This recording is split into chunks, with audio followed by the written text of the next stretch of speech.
Hello and welcome to Business Finishing School. Let your business brain finish what your entrepreneurial heart started.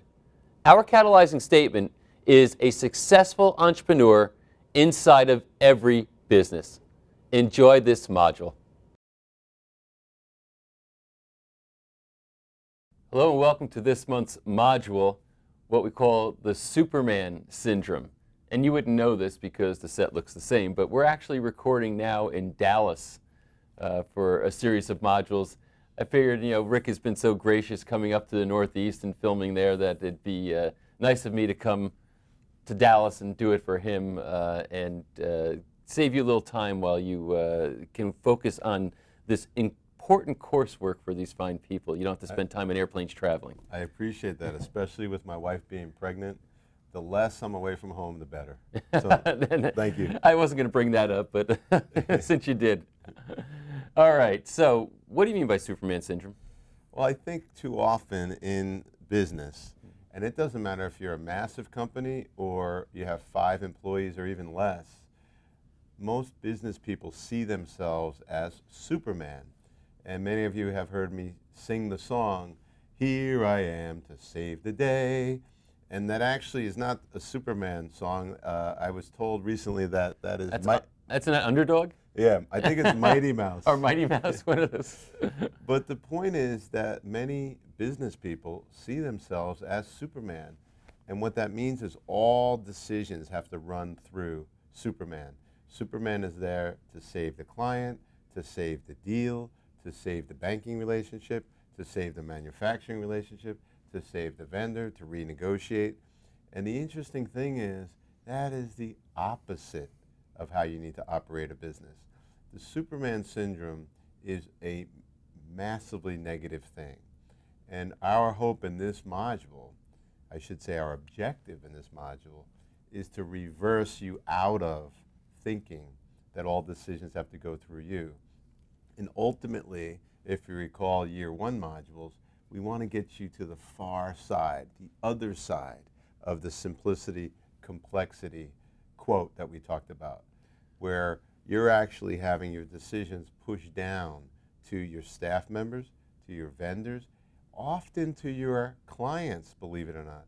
There are many businesses that offload decisions to clients, and clients do things that the company used to do. If you think about, as an example of that, online travel. It used to be that you called a company and they did all your travel arrangements for you.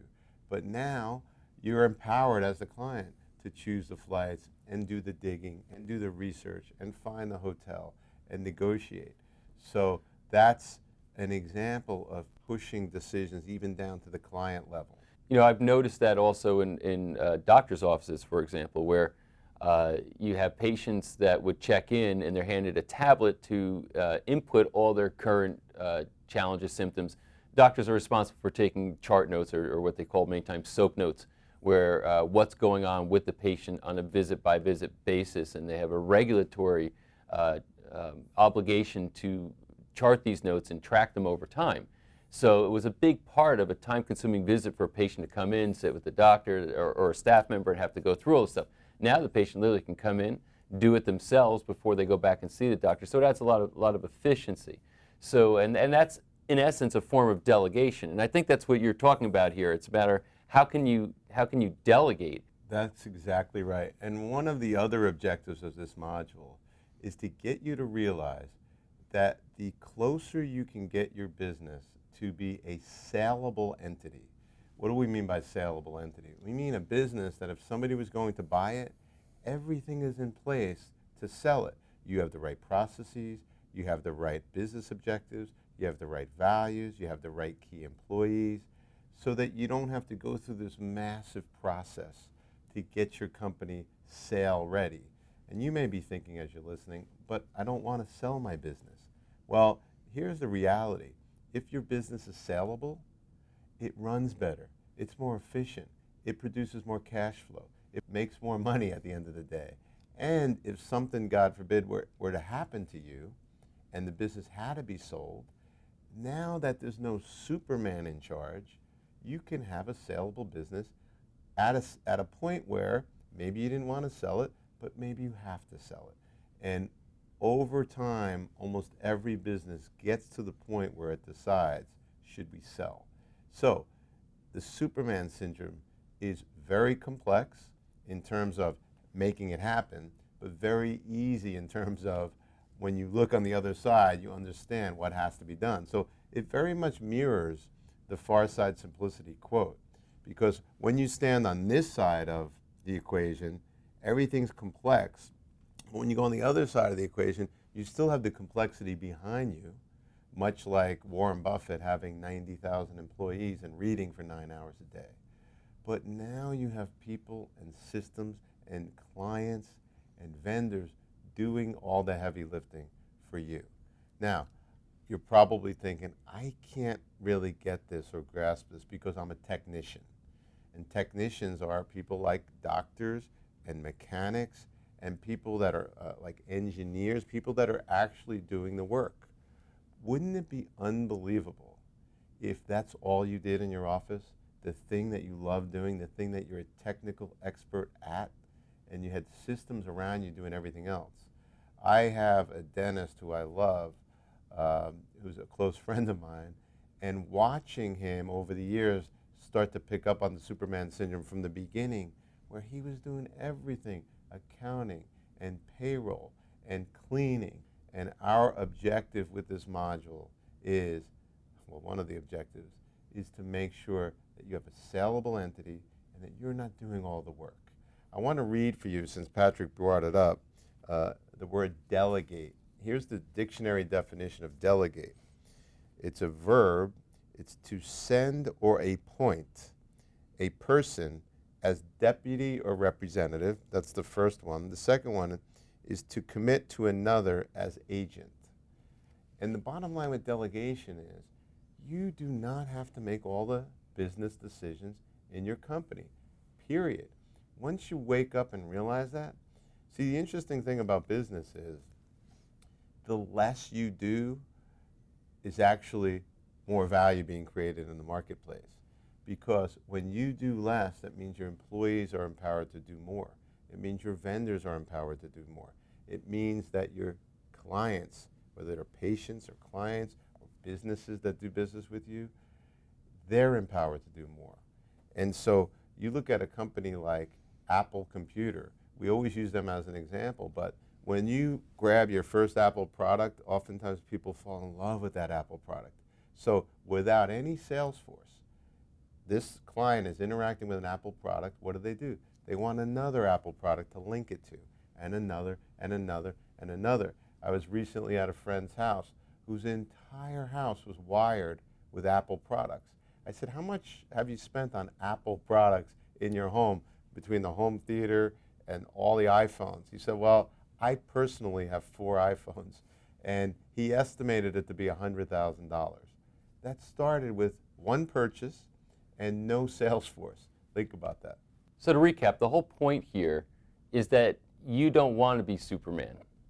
If you're an entrepreneur, the urge is there. You feel like you want to step in, you want to solve problems. I mean, that's what entrepreneurs are all about. If you are a head of a larger concern, same kind of a thing. You're invested with certain power. And ultimately, the theme here is that you are much more effective, much more leverageable, have a better quality of life, and greater probability of success, and much more simplicity if you virtually delegate almost everything.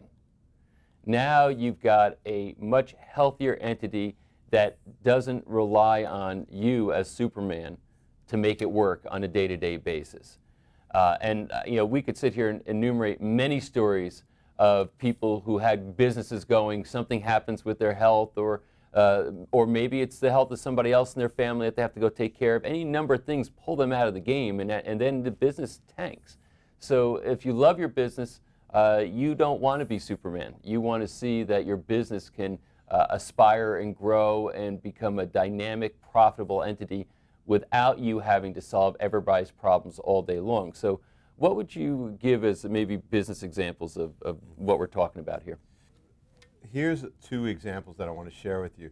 Interestingly enough, yesterday I was meeting with a client of mine. I love to advise people, and I have 5 clients at the same time, and that's it. I never go more than 5, and I do 3 hours a month with each one of them. And it's fun for me. I love it. And he said, he asked me over lunch, he said, what should I be concerned about as a new CEO? He's the new CEO of a medium-sized business. And I said, here's the bottom line. As the CEO, the only thing that you should be concerned about is, only things I should say that you should be concerned. As a new CEO, the only things that you should be concerned about are these. Number 1, are you on purpose? Is the business on purpose? Does it have a purpose? Has the purpose been communicated? Does the business have a set of values? And then lastly, does the business have a set of objectives that aligns with all of what I mentioned and is communicated to everybody else? And your job on a daily basis is to hold that frame while at the same time making sure that you have the right people, that they are objectified. I love saying that, meaning they're, when you look back in modules in year 1, they have objectives that align with everything else. Everything else that you do, in my opinion, that isn't what I just mentioned, you should push down to somebody else. I would look at all the things that I did, and I would try to put somebody's name down in the organization that could have done that instead of me. And his objective was to make the company run without him so that he could only focus on what he was really passionate about. And in his case, is he liked leading massive software projects, among other things, but that's what he was passionate about. The bottom line is, you need to find out what you're most passionate about and what you're great at and what your company needs, and only do that. What the company needs from you is important. So if you take the scenario of Bill Gates, and I'm going to add this into the implementation guide, look at all the things you're doing. And every single solitary thing you do on a daily basis that isn't what we talked about, and there's a list of what I talked about in the implementation guide so you can follow along, you need to find somebody in your organization to do it. Now, what will happen if you take a very large product, let's say a computer software changeover, and you give it to one of your employees and you say, you're in charge of this? What are you doing? You're building up confidence of your staff. You're building up confidence of that individual. You're making the culture realize you're all about leadership. That's what leaders do. I want to read a quote to you that's very, very profound, and it's from Marianne Williamson. Here's the quote. People who profoundly achieve aren't necessarily people who do so much. They're people around whom things get done. I'm going to repeat that. They're people around whom things get done. Mahatma Gandhi and President Kennedy were both examples of this. Their greatest achievements lay in all the energy they stirred in other people, the invisible force they unleashed around them. By touching their own depths, they touched the depths within others. That quote for me, which is in your implementation guide, was profound. They are people that don't do so much, but things get done around them. So to answer Pat's question with a second example, there's a great book. I encourage you to read it. It's called Anything You Want, and it's written by Derek Sivers. And he's the guy that founded, as you know now, CD Baby. It was a website that sold CDs, online of course, and did about $100 million in revenue, but he started it from ground zero. And he tells a story in the book of how he was at the center of his company. All decisions went through him. And he woke up one day and he said, this is not fulfilling to me, and it's not good for the company, and it's not creating a saleable entity. Ironically, as we were preparing for the filming of this session, I came across the book and read it, not knowing that in that book was exactly a parallel story to what we're trying to teach you. So what Derek did was he realized he's going to have to change, radically change. So he said, whenever an employee comes to him with a question, whether it's about a client or an order or values, are our values out of alignment here? No matter what the question was, he sat the employee down and he said, what are you going to do if this happens again? And the employee said, well, I would do X, Y, and Z. And he said, okay, write it down and create a procedure for it. They created procedure after procedure after procedure every time an employee came to him with a complaint or an issue. And over the course of a year, he was able to shift his employees from asking him a question to consulting with the procedure manual. It got to the point where no one came to his office anymore, and he was able to work from home. And then he was able to travel and sell the story of CD Baby, which ultimately led to a very lucrative sale of the company for him. So his tale is exactly how to take Superman and convert Superman into a very, very leveraged business person and incorporate simplicity, probability on top. So those are the three words that we keep pounding into your consciousness: simplicity, probability, and leverage in action. You might be thinking right now, if you're a more of a startup business or a smaller scale operation, maybe it's just you and one person or you and a couple of part-timers, and you'd say, well, how does this really apply to me? I don't have a big staff to delegate everything to. I am that person that gets up early in the morning, works all day long, has to do everything in the business all day long, deal with the customer complaints, deal with the marketing, deal with the sales, deal with the finance, deal with all the different dimensions of what you have to do. You have a couple of people to try to support you, and then then your day is over and you get up and you're on the treadmill the next day, having to play Superman, put on your cape, and do that stuff every day. My question for you is this: do you want to grow that business?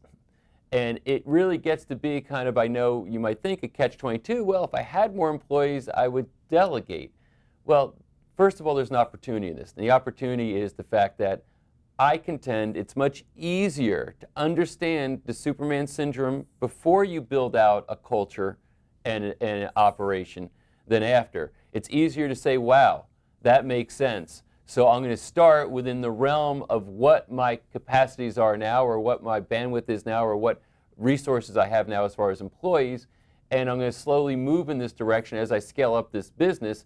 But the culture starts from day one that you delegate, or I like to use the word push things down. That you take things and push them down constantly rather than taking them on yourself. And little by little you start to see that you build that. Now, as an accelerator process, going back to one of our principles from the 12 foundational principles, the 50-200% rule. This is where hiring, acquiring, and properly compensating staff is very important. You don't want to delegate things to incompetence. You want to make sure that you have practiced the 50-200% rule first, and now you can start getting off of Superman syndrome and into a real business, if I can just use that particular descriptor. Bottom line is this, is that you have an opportunity, if you're on a smaller scale now, to start implementing this concept so that you don't have to build a whole culture where you're playing Superman with a bunch of employees and then change the culture. You can start it right from the beginning on the scale of the business that you're at now. One way or the other, whether you have a lot of employees or a few employees, you need to understand this particular circumstance and then understand that you can take action to constantly delegate so that the people in the organization become self-responsible, step up, and it doesn't rely on you for its thrival and its success. Thank you for that, Pat. I also want to add, when I first met Patrick a little bit more than 3 years ago, he was in it. He was Superman. And I've watched Patrick, as he's absorbed these modules, go from Superman to exactly the story I told before, to working from his home and having key employees handle all of his objectives, to selling 2 businesses that how many businesses have you sold? 2.5. Yeah. To selling 2 businesses and in the middle of selling a 3rd business. And the ironic thing about that is, when I watched Patrick 3 years ago, and I told him this recently, I never imagined that he could have come so far. So to Patrick's point earlier, if you're watching this and thinking, I can't get there, I promise you, not only can you get there, but you should get there. if you've gotten this far into the finishing school modules, I have to believe that you're somebody that wants to alleviate yourself of the Superman syndrome. Syndrome being almost like an illness. So Patrick, I think it would behoove the finishing school members to hear a little bit about what it was like to go through that process and what it's like to be on the other side of it. Well, it's kind of interesting, and I was having this conversation with Jimmy, who's on the other side of the camera, before we started shooting this segment, about how, when I was in my single years, I used to get up, really early in the morning, work all day long, maybe have many times on 11 o'clock. I can remember the restaurant down the street that I knew they would serve till 11, so I could leave my office just in time to get there to get a meal before 11 o'clock so I could go to sleep and get up and do it again the next day. And so I grew up in those years of basically unbridled passion for going out there and creating a business, being single and not having many responsibilities outside the business. But then life changes, marriage, children, and you start to put your whole life together where you have more of a balance. You want to stay healthy, you want to have adventure in your life, you want to have an extraordinary, passionate love relationship, you want to be a great parent for your children, et cetera, et cetera. And all entrepreneurs understand that, boy, that's a tough mountain to climb to try to get all that stuff figured out and put it in balance and harmony.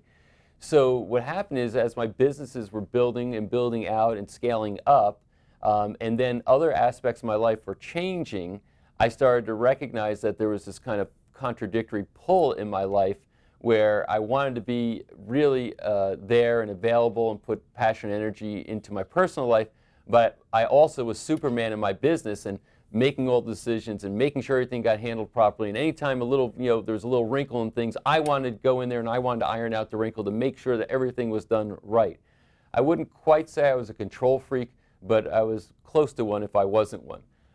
As I started to learn the principles, though, as Rick was just describing, and started really saying, oh, these are not just ideas, these are principles. These are things that actually become the foundation for how you operate in your life, that help you decide what action to take, that I started to recognize, wow, I am starting to really delegate more. I'm starting to have to be there less. And I started to then really put myself in a position to leave the office and work out of my house.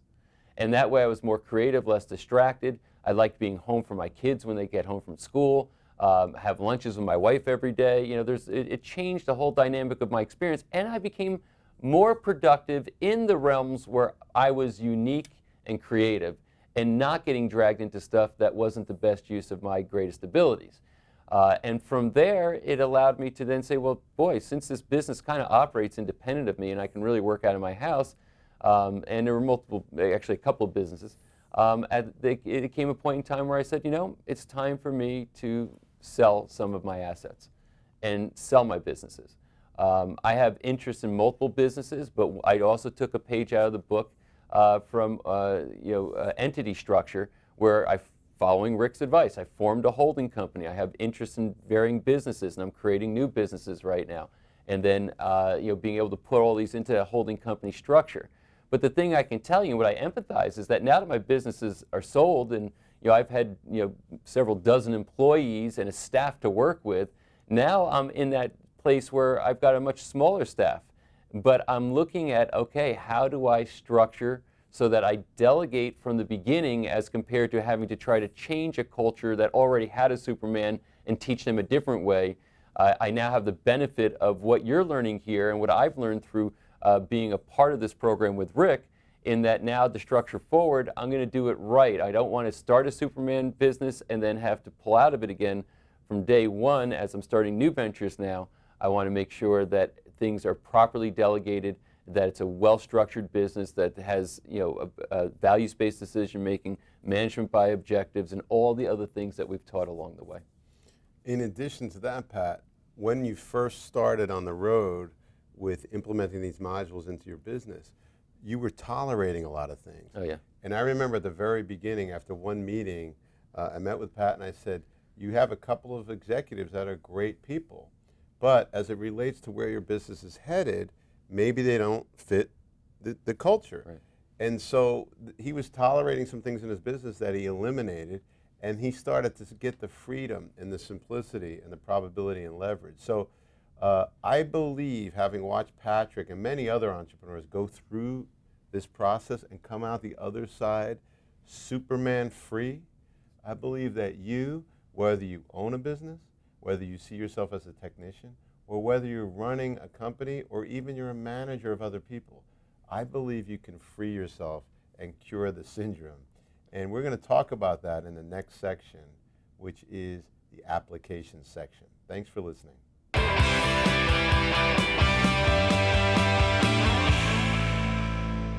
All right, welcome back. So here we are on the application section of the Superman syndrome.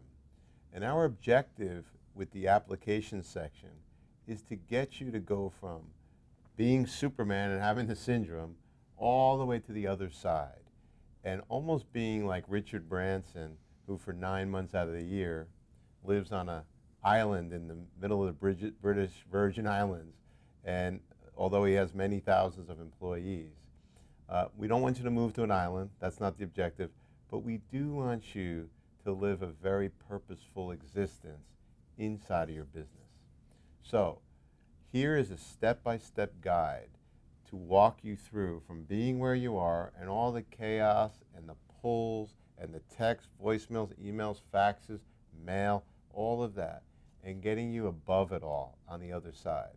And to go through the metamorphosis that Pat went through very recently.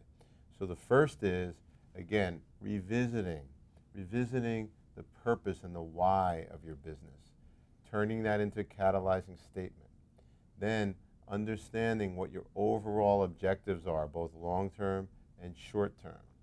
Revisiting management by objectives so that you have key objectives in place and that you have objectives for all of your key employees. Making sure that the employees that you have in place are the right ones. I would revisit the toleration module. Find out what you're tolerating and what needs to end now. You see, on the other side of this is so much power for you. I'm looking down at my notes here.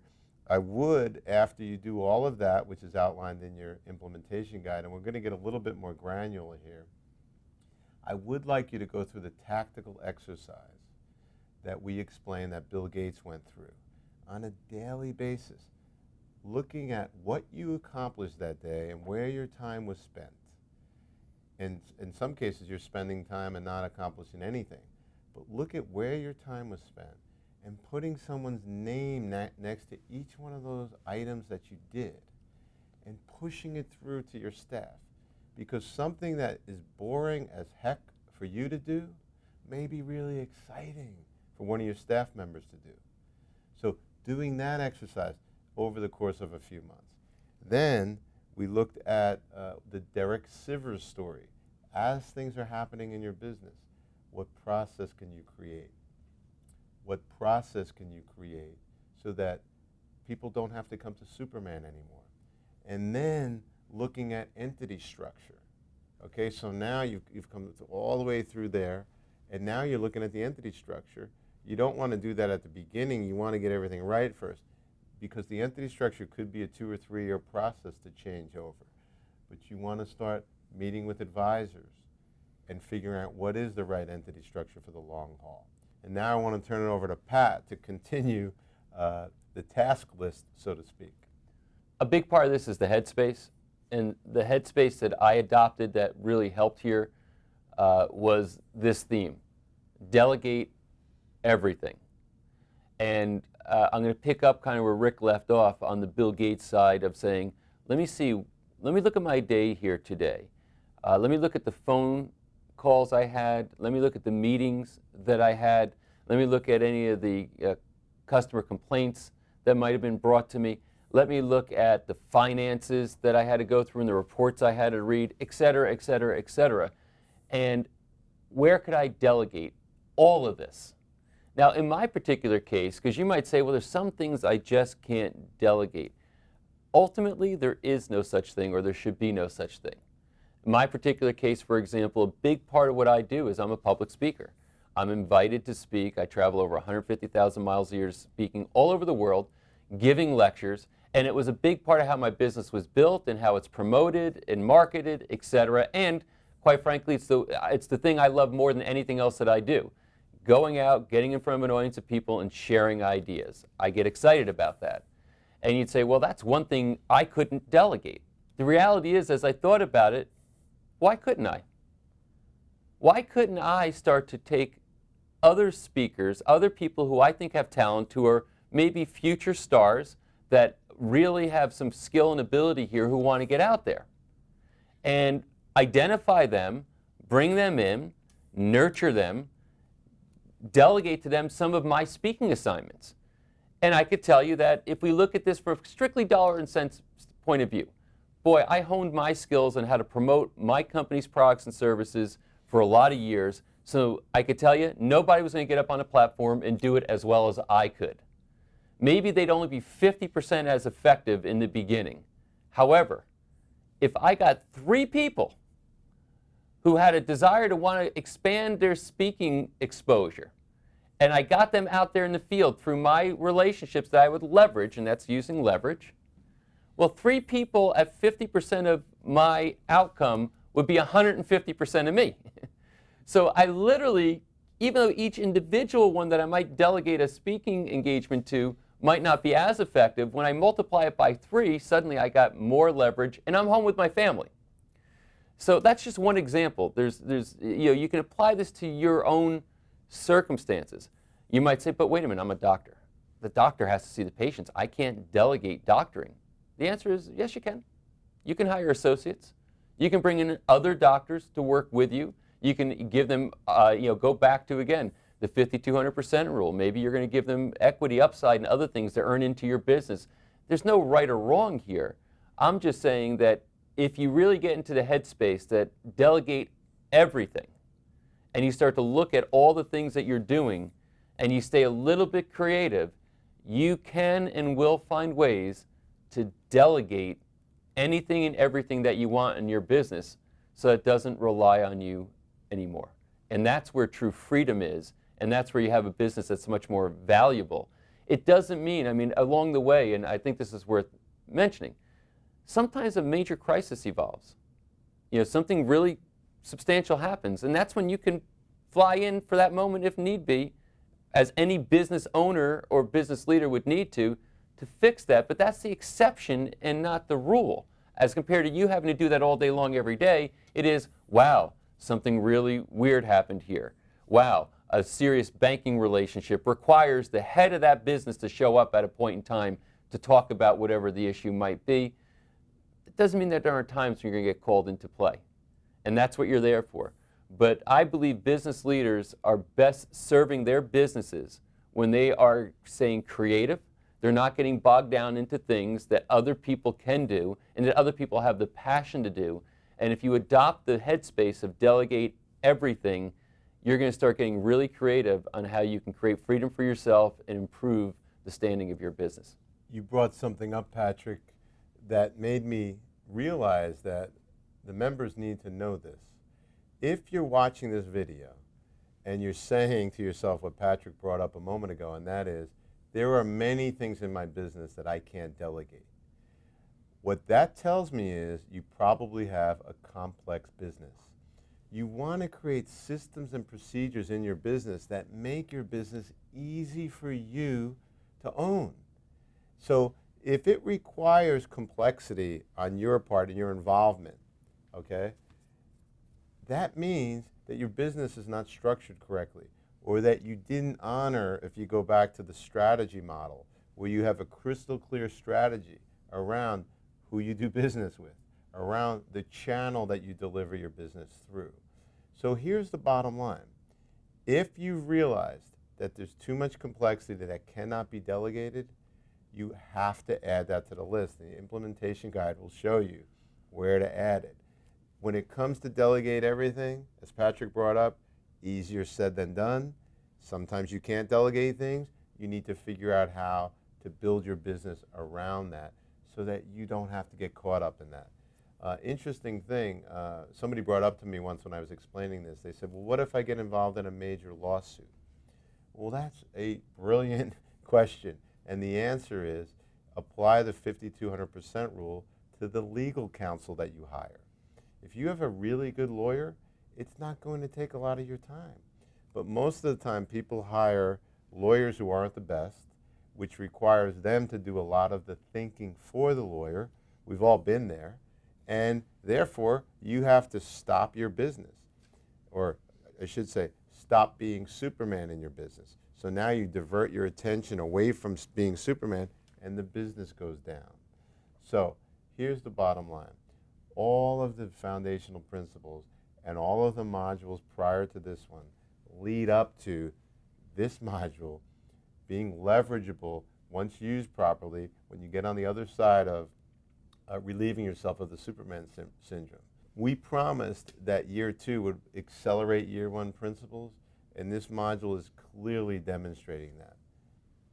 So I think kind of as a summary statement for me, one thing I want to make really clear for you. This is not an event type of a thing, this delegation thing. This is a process.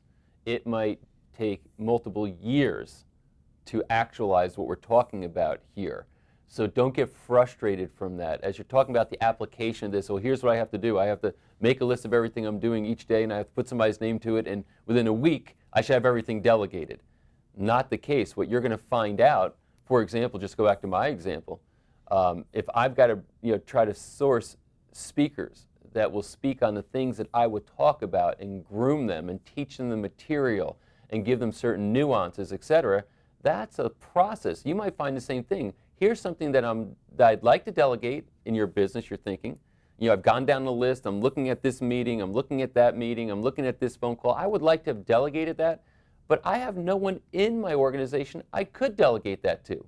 Well, that's where you put the star next to that one on the list and circle it and say, aha, I have to start either training someone in my organization so that they can do this, and if I don't have that talent in my organization, now I have to go back to the module on the 5,200% rule from the first year of finishing school, and at that point I got to revisit it. I got to source, hire, train, and compensate that person that can make that happen. It might take months up to a year to do all that. Bottom line is, it's a process and it's a road that you get started on now.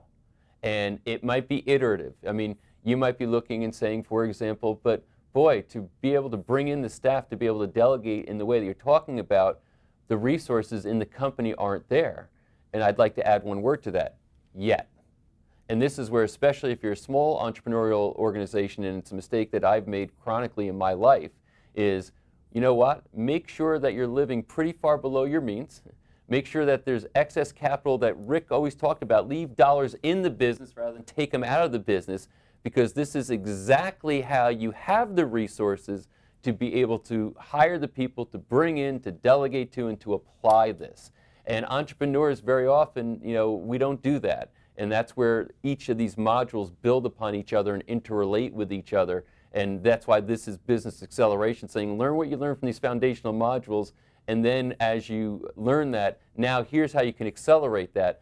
But I can tell you from personal experience, I know the pitfalls and the challenges with this, and all I can say is everybody's starting from a different place. Be patient with it. Some of you might say, gosh, I could delegate a lot right now. Some of you might say, I can't, but I've got the mindset to do it, and it's become my new battle cry, delegate everything, and I'm going to start building my life and actions and decisions based on making that happen. I love your battle cry, delegate everything.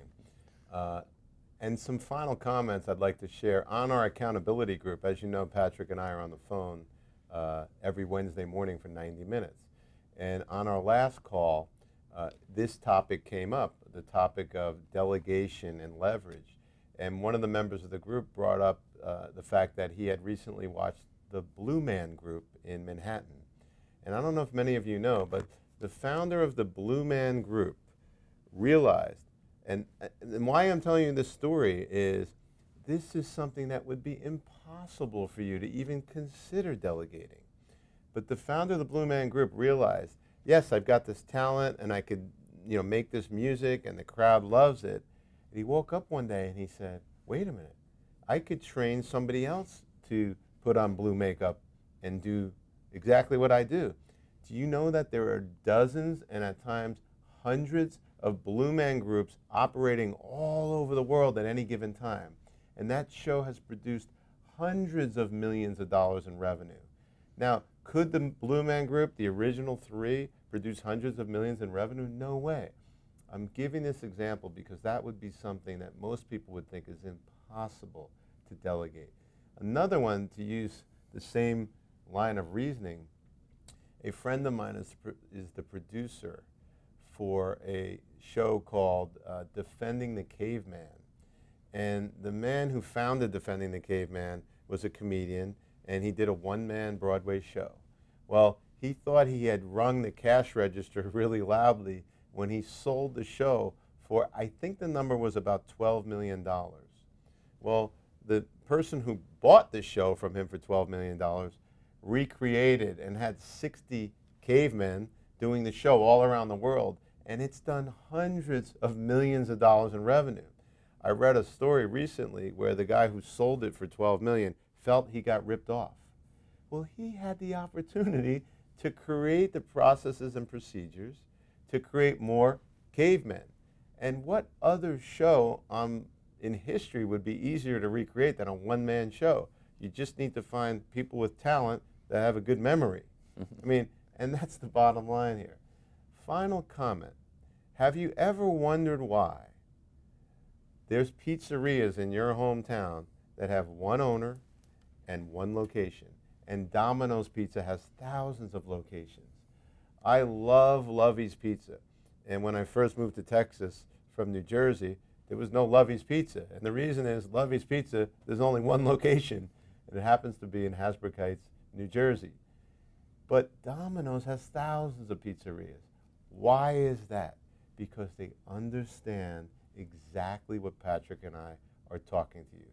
So please feel empowered. Please continue to look at simplicity, probability, and leverage.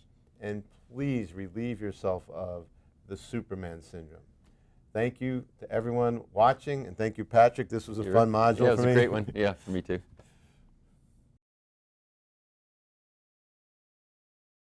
Thank you for watching this module of Business Finishing School. Let your business brain finish what your entrepreneurial heart started.